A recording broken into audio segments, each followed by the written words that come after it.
All right, welcome everyone to the 12th and final topic of our Sales Fundamentals series. Today we're going to be talking about the ask. The ask is probably one of my favorite trainings that I do. I think that if there's one thing that is mission critical to your success as a salesperson, it's the ask.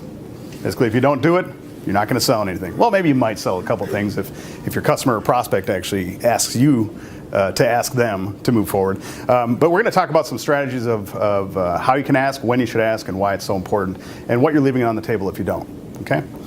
So you got to ask yourself right off the bat, do you want more? Right? Do you want more out of life? Do you want more deeper discounts? Do you want more sales? I'm sure some of you have heard the age-old sayings of squeaky wheel gets the grease, or closed mouths don't get fed. These are all probably ancient sayings that mean the same thing. So there's different types of asks that you might have in your sales career, right?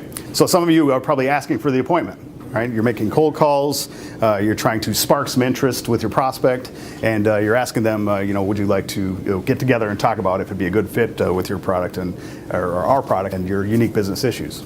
Asking for the order, right? I've seen so many times where salespeople will get to the end of a presentation, and instead of saying, if that makes sense, the next step is we move, we send out the proposal, you sign it and get it back to us, we'll get you started right away. That's an ask. Instead of that, they say, well, I'll send you some materials, you can look it over, when's we should talk, maybe next week, right? When they probably missed an opportunity to ask for that order and move forward. Ask for a concession, okay?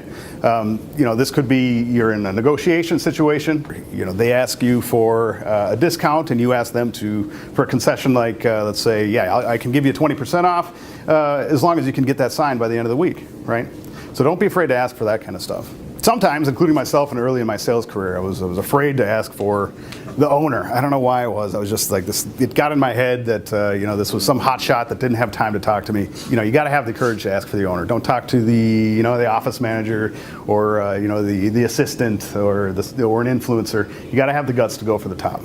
And finally, asking to move forward, right? That's going to be crucial to your success as a salesperson. So let's talk a little bit about why people don't ask. I think the number one reason is the fear of rejection, right? We're so scared that if we ask them to move or some sort of call to action, that we're actually going to tumble back down this hill, right? It's like we're kind of climbing up a mountain, and when we're afraid that we're just going to, we grabbed a rock that was kind of loose and we fell back a little bit, and we're going to lose ground in our sales cycle.